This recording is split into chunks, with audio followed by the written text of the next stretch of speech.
And there's something really interesting that's going on where the badge of success for a company was, how many people can I get? And we're seeing these companies now where they're outsourcing a lot of the talent and they're making billion-dollar companies with like 40 full-time people. At the end of the day, you still need the manpower to deliver your service. Now, the question is, how do you source that manpower? How do you build those teams? You can really build teams globally, remotely, and really go where the right talent is for whatever position you're trying to fill. You can still build those teams, but you build them across the globe. What were some of the mistakes that you saw companies were making when they thought about outsourcing? I think outsourcing, offshoring doesn't work when you look at it only like, I need a warm body. And you're not really looking for quality, you're just looking for that warm body. Then more often than not, we have seen that it doesn't work. It's not really delivering what you're looking for because you never sat down and assessed what is it actually that I want that person to deliver. But if you actually turn this around and say like, let me first figure out what I need and what this person is supposed to do, and then fill that position with a good person, then more likely than not, it will be successful.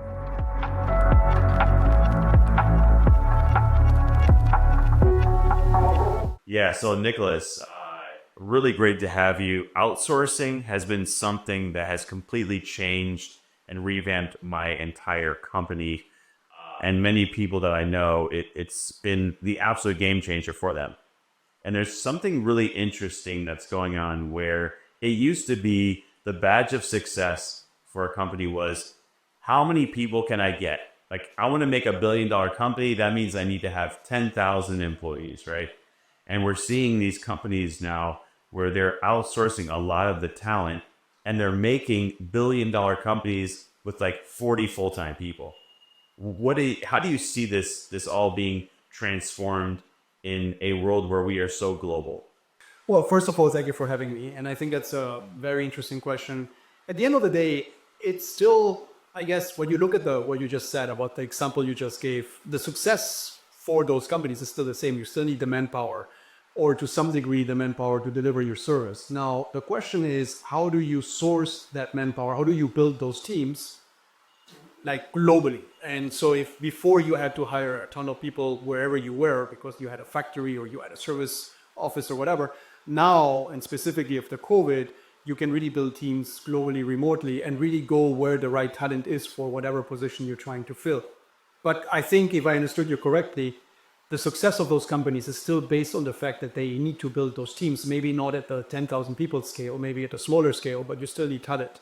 And so then that's where outsourcing, offshoring, like this type of service comes in, because you can find, let's say you need, in your case, really good people for your web agency, for your marketing agency, whatever it is. You can find them in the Philippines, or you can find maybe somebody really good who speaks Spanish in Colombia, or you can find somebody who can cover certain time zones who's also very good in South Africa, for example. So now you can still build those teams, but you build them across the globe, and that allows you to find better talent, fill the positions with people that have the right skill set or work in the right time zone, or also have the right cost profile that you need to make your company successful. So I think it opens the door to be much more creative when it comes to building those teams. When you started Penbrothers, what were some of the mistakes that you saw companies were making when they thought about outsourcing?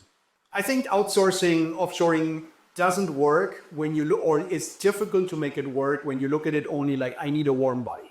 I just need somebody to throw at this problem, at this, whatever it is, at the floods of emails I'm getting, or customer complaints, or customer inquiries, whatever it is that you're looking for, or accounts payables, like doing, if it's just a warm body, but you don't really know what to do with that body, and you're not really looking for quality, you're just looking for that warm body, then more often than not, we have seen that it doesn't work, or it gets frustrating very quickly, because then, yes, you have somebody remotely, let's say, sitting in the Philippines, but it's not really delivering what you're looking for, because you never sat down and assessed what is it actually that I want that person to deliver. But if you actually turn this around and say, like, let me first figure out what I need and what this person is supposed to do, and then fill that position with a good person, regardless of where in the world, then more likely than not, it will be successful, because then you also find the right person for those tasks that you're trying to get done. Yeah, you bring up a good point too. And I think what I've seen where my friends go wrong is they hire somebody, like you said, kind of the warm body. They also don't really know how, like, the questions to ask. Like, there are cultural differences in people all around the world. And if you've never, I think, experienced going to that place, the people there, I mean, it's one thing having friends or knowing people, but it's hiring somebody and then having them fit into your organization. So after, what do you do to ensure that people are successful after the hire? Good question. So in our case, we actually spend a lot of time working with our prospect clients and clients before the hire to actually set them up to make this more successful. From being the partner in the Philippines to really help them identify what is it that you're really looking for? What are the must-haves, the nice-to-haves, the cultural things that you also need in that particular talent so that it fits your team? Because if you don't look at that and you just plug somebody like a warm body again and put it in there, it might actually be, technically speaking, a great talent, but it might not fit your team from a cultural perspective or from a personality perspective. So that's part of it. Then once you onboard the person, let's say the person gets hired and you onboard the person, then you still need to help bridge that gap a little bit. Specifically, if it's the first time the company is doing this, having a remote person in the Philippines in particular. Because yes, as you said, the culture in the Philippines is not the same as the culture in the US or in Australia or anywhere in other countries. So then once you bring that person in, you still need to help bridge that gap, help get a little bit better understanding of certain cultural idiosyncrasies, ways how Filipinos work, how Filipinos communicate, and vice versa. You also need to help the Filipino talent. If for that person is the first time working with a foreign company or a foreign team, you also need to try to help them to understand how do you work with, let's say, an American, or how do you work with an Australian or whatnot. So it's bridging that gap that becomes very important. I mean, we call it hypercare. I think that's where you're going with this, but it's called hypercare in the sense that we're trying to take care of both the client and the talent and bridge that gap as much as possible.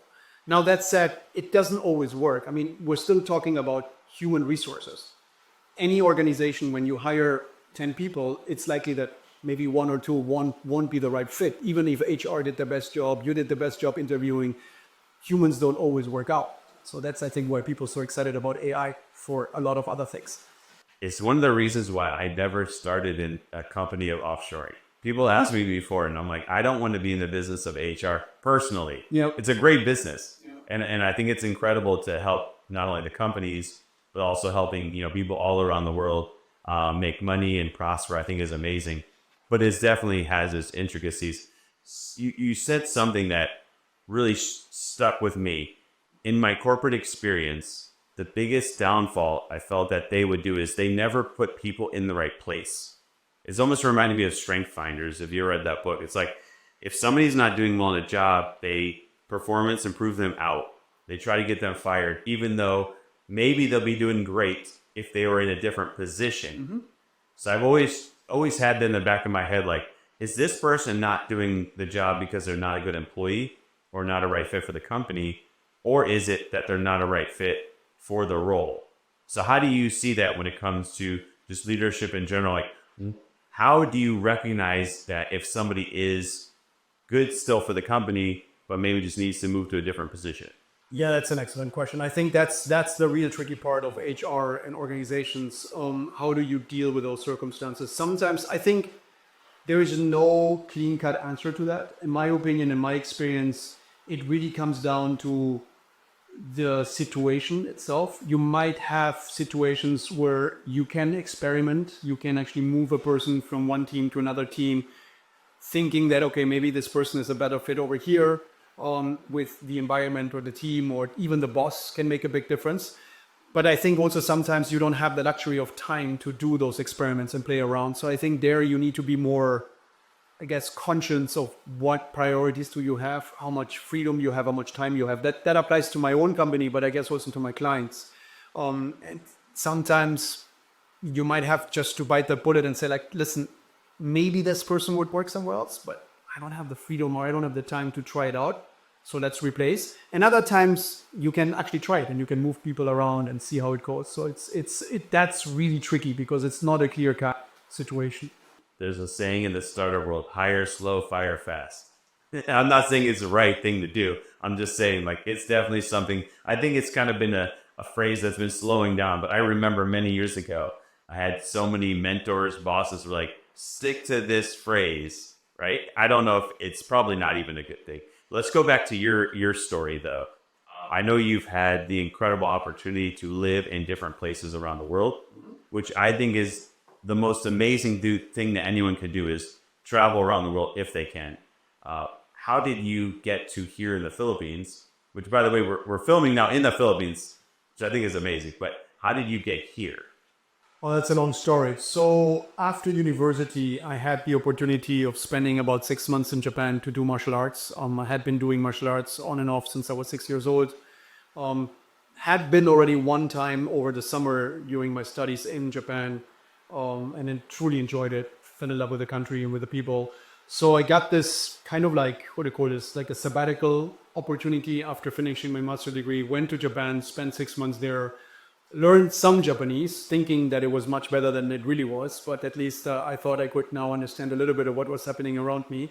And then decided to do an internship I tried to get an internship. I got lucky, to be very honest. I was very fortunate to get the opportunity to be hired as an intern by a Japanese company. It was an amazing and also very scary experience. Scary in the sense that I was the only foreigner in a big, medium-sized Japanese company. At the beginning, the first 2 weeks is literally what you said, like I was a warm body. They needed somebody who speaks English, but they really didn't know what to do with me. So they hired me, they put me there. My boss wasn't there, he was on a business trip. So for the first week, I was just sitting there and going for lunch with them and then sitting back on the table and doing nothing. But over time, it became a really great experience. And that work with the Japanese company and business development for them in Southeast Asia, including the Philippines, brought me to the Philippines for the first time in 2005. And had a great first trip here, great experience. We built some really interesting, really fascinating, fast-growing companies. And for me, that was an exposure also to the Philippine culture and to the Filipinos. So we were building joint ventures in the Philippines at that time. And for each of those joint ventures, we needed a Filipino team.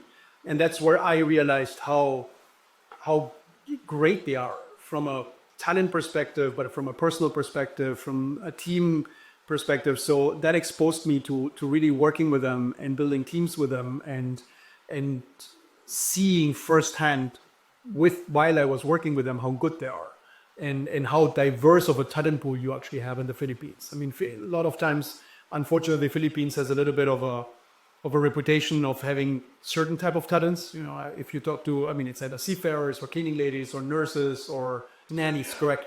But it's a big economy. There's so much more. And so that working for the Japanese company with Filipino partner was very eye-opening to me. And then in 2011, they actually asked me if I wanted to come over for 2 years. That was the original plan. So I volunteered, I came, and I stayed.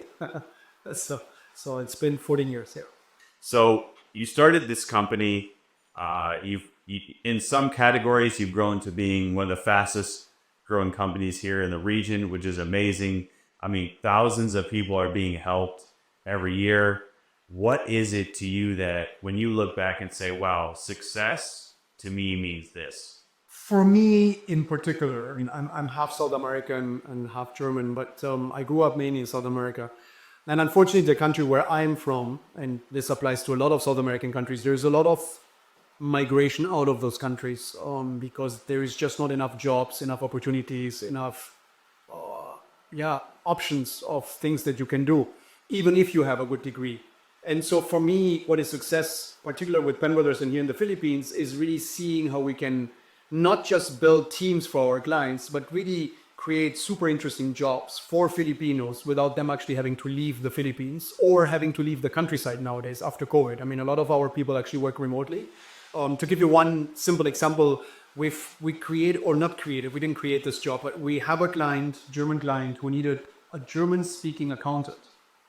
Now, we didn't know if we could find somebody in the Philippines, but we gave it a try, and lo and behold, we found a Filipina who is half German, grew up in the Philippines, speaks perfect Germany, worked for one of the big accounting firms, but had started a family, works in the country or lives in the countryside, and was looking for an exciting job, but wasn't finding anything. So now she works because of us or with us for a German startup, has a super exciting job, is really happy. The startup is happy, so everybody's happy. And this is what makes us happy, like creating those sometimes unique opportunities that otherwise wouldn't exist, or enabling Filipinos to have super interesting jobs where they can also learn and grow on a professional level, on a personal level. So that's what we see as success.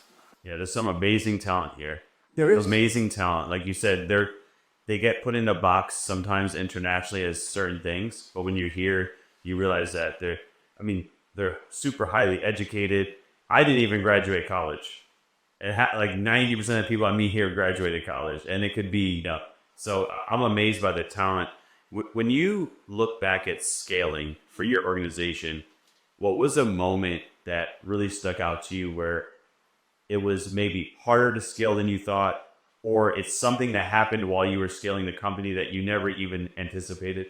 I think I would have to break this into like two. So one of the challenges we had at the beginning, and we started in 2014 with scaling, is at that time there was almost no co-working space, and all our clients, or the majority of our clients, wanted people in the office, even though they were working remotely. So scaling at that time always came with the added complication that you needed to create a space, and that's a surprisingly expensive thing to do, and can be very how can I call this? It can be very it can slow you down. It can make things difficult. So that was the first challenge. Nowadays, I think space is still sometimes of a requirement, sometimes of a problem, but you can also hire a lot of people now remotely, which is exciting. So it allows you to scale a little bit faster without that need for space. But then you have all the other challenges, because now you're working with a large group of people who work remotely around, like nationwide. So how do you keep in touch with them? How do you make sure that they're taken care of, that they are have the right work set up, that you actually know them, that you meet them, you talk to them. So that comes with other challenges that are not easy to scale, because this takes a lot of effort, people by itself, systems and structure and processes. So I think it's really learning how to do that. So scaling is never easy. Let me try to put it this way. But the challenges you have when you scale, they change over time, and then you need to adjust to it and do your best to overcome them, learn from them. Sometimes we work with people we have some businesses here that require people in very small provincial islands. And I never would have thought this if I had never been there, around the power and internet. So we had to buy them Starlink because the internet was going out, and like every time it would rain, something would happen. Like there's small things that we never expected. Yeah. That were like, okay, we never expected this, but we need to put in this solution and this solution. So I could see if I had never been here, I don't know if I would have continued, because I wouldn't have known like what to put in as a solution. So I could see the importance of having some sort of partnership, like Penbrothers, working with an organization that's here, that knows everything, versus like trying to find someone online and just hire them. So just to finish out, if you were to give 2 tips to anyone who's like, okay, I need to look at offshoring, outsourcing, I really need to build my company and I need staff in the Philippines, for example, what are 2 tips that you would give that everyone should know?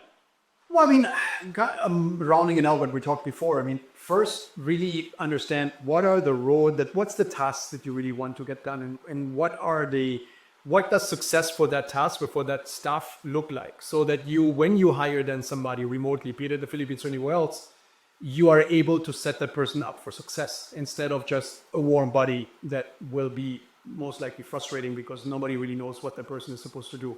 That's number one. Number 2 is, and now I'm obviously a little bit biased, find a good local partner, because it's not easy. I mean, there's a lot of talent in the Philippines, but it's not easy to find the talent, to interview the talent, to like make sure the talent is properly set up. As you said, there's a lot of local idiosyncrasies that people don't think about, because we don't have those problems in Germany or in the United States, be it internet comes out when it rains or typhoons. I mean, yes, if you're in Florida, maybe you're a little bit aware of hurricanes and that you need to have some redundancies. But if you're not, that never crosses your mind. That electricity might be spotty in some place, and so on and so forth. So all of those things can be overcome much easier and smoother when you have somebody can help you locally. Well, I appreciate what you do. I think it's amazing. Anyone that can provide more not only jobs, but jobs that pay well enough where people here can, I mean, it changes their life. Like you're saying, it's amazing how not a huge amount of money can completely not only change one person's life, but their entire family. It could change a whole generation. They can put people through college. They can do a lot of things. And then also means they don't have to go travel to certain countries to then work in certain jobs. So I think it helps them better way of life. They can spend time with their family. It really changes when you see how the culture is, and doing what you're doing could make an enormous change in a whole generation of wealth, which is incredible. But thank you, Nicolas Bivero, Penbrothers, man. What you've been able to do is incredible. Thousands of employees, helping thousands of companies around the world, and you're like the Steven Seagal of the 2000s. No, I don't think so. I haven't been practicing for a long time. So when I was younger, I would have said I wish, but maybe not anymore. Yeah, Well, they got ship sailed. Doing all that, you and I are gonna have to do some Aikido. Yeah, we this. should. I haven't done it for quite a while now. You know, Where it was like it hurt a lot afterwards. So we'll be in a lot of pain because I've never even done it. But this has been great, and thank you so much for joining us today on Founder Story. Yeah, thank you for having me.